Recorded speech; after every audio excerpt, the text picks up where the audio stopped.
I sent PGI some questions about the upcoming release of Mechwarrior 5 Mercenaries and the DLC, and the devs were actually nice enough to answer. Hi guys, my name of course is TTB. Welcome back to some Mechwarrior 5 news.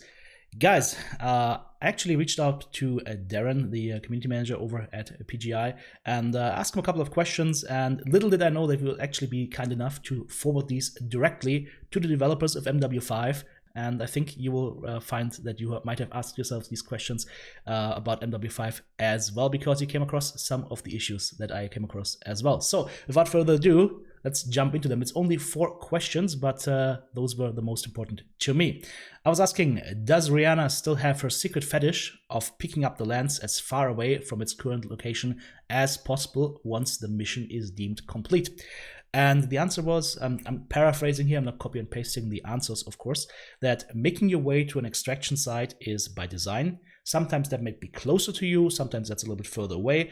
It all depends on which map you're on and what kind of terrain is available on that map. So to me, that clears up the issue, because I personally had always thought that the faraway pickup location might have been a bug or some issue in the logic, not by design. That being said though, I still think that a player-determined pickup location would have added a little bit more tactical feel to the game, with maybe sometimes that pickup location choice ending up in impossible things to spice things up, like Rihanna could radio, hey, there's a problem, I can't pick you up at the predetermined pickup spot, I will have to travel somewhere else, here is the new spot.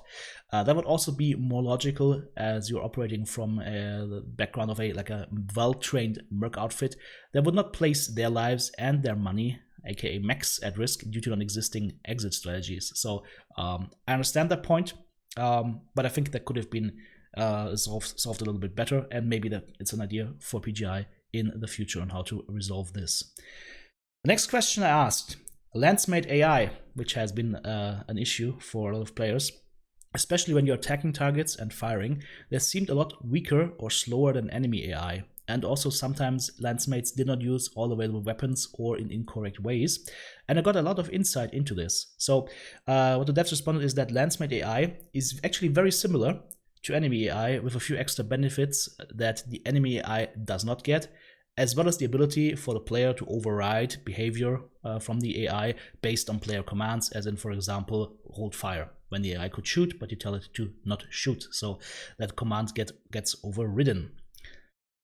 As an example given to me, Landsmate evasion skills are one thing that people have been asking about. So Landsmate evasion skills make it harder for the AI to hit the player or his Landsmates. And that is literally just like a 2-hit detractor. So it's less likely for the AI to hit the player or his Landsmates. There has been some data mining by the community, and that showed that the enemy AI actually gets a higher accuracy bonus on higher tier enemies, more so than your Landsmates get.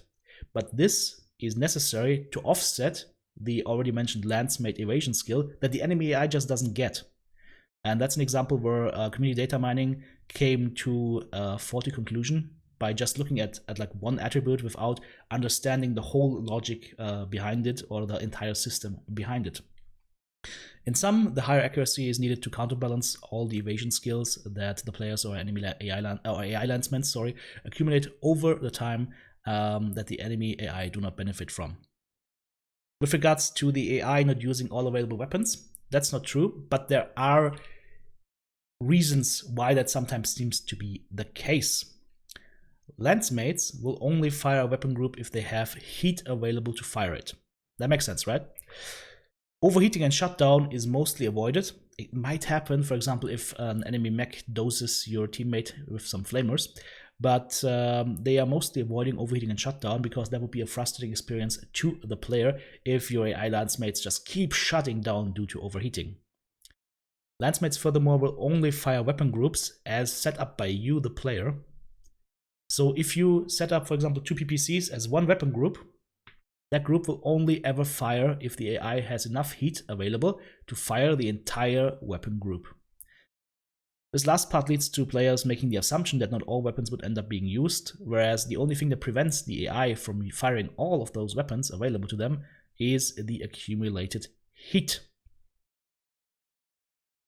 One example would be the Catapult K2, PPCs, machine guns, and medium lasers. Most players will go ahead and they link both PPCs together for like a boost to pinpoint damage. Yeah, you're hitting with 2 PPCs at the same time, which of course makes sense. But the mech will go ahead, if it's on an AI, it will engage with PPCs, but as the brawl goes on, as the fight goes on, the heat starts to accumulate.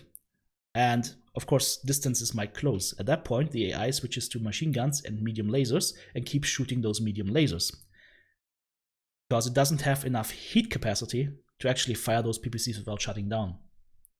While those medium lasers, they just keep firing, and they keep generating a little bit of heat to keep that heat level high. And so the AI will never fire the PPCs until all targets in the vicinity are gone. The mech just goes down on the heat level, and then the next engagement, it's going to have enough heat available to shoot the PPCs again. So yeah, the medium lasers generate enough heat to maintain the heat level above the level where the AI could safely fire the PPCs, and that's why you don't see the PPCs fired after the first 1 or 2 salvos. So to me, this means the following: you should have your heat generating weapons on one group per single weapon, important, and build your AI mechs to be very heat efficient and not have too many weapon systems that generate heat. This is also the reason why you see weapon groups broken up by default, and the recommendation to link full groups for pinpoint alphas should be something only for experienced players that use that in their own piloted mech and not on AI lancemates. The AI does have some logic where it will favor certain weapon systems if those are most of the weapon systems on a mech are of that type.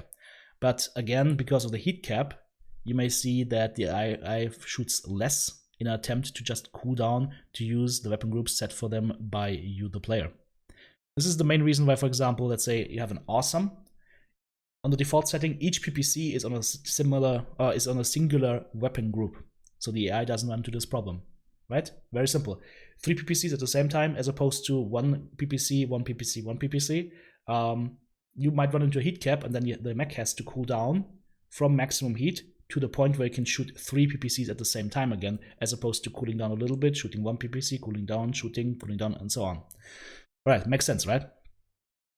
Also, it's important to know or to realize that in Mechwarrior 5, and this is for the MWO players out there, most mechs in MW5 use single heatsinks. So if you're coming for MWO, your mechs will not run as cool as you used to in MWO, where you use mostly double heatsinks, and you also have that whole skill tree to assist with heat dissipation and additional heat capacity. My next question was, long-range weapons seemed immensely superior to brawling because enemies seem to hit a lot better the closer they get to their targets. Has this been tweaked? And the answer was that the devs have heard actually both sides. They have an equal share of opinions from players to support both a long-range bias as well as a short-range bias.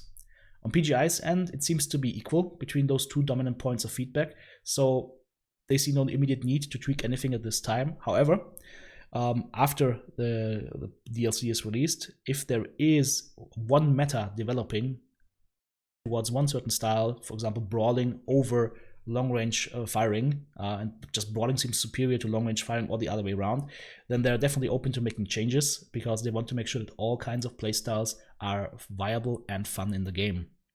So this is a nice experience to be, because it's an example of how whole player experiences can differ greatly. I always felt that long-range Dakar was just immensely superior to anything, but another player might find that for them, like short-range brawling feels like it's the best to get the deed done. We'll see in our next playthrough how if and how that changes.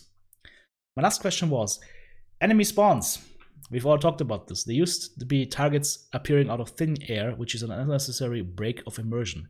There was a mod released by a modder shortly after release, making these enemy spawns come in via dropship and being offloaded. And did you guys manage to include that mechanic? And the answer was that units spawning an enemy AI has been given a major overhaul with the Heroes of the Atmosphere DLC, and that should resolve previous issues. Beyond units spawning out of thin air being a thing of the past, there's also much larger importance being placed on unit roles and how those play into where the units will spawn. So LRM mechs, for example, should not spawn and drop into brawl range where they can't use their weapons, or urban mechs just trying to chase behind your offensive team while you're trying to advance into the base. So we'll see how that looks in game, but for me that was one major break of immersion, and I'm gonna be very happy to see that fixed.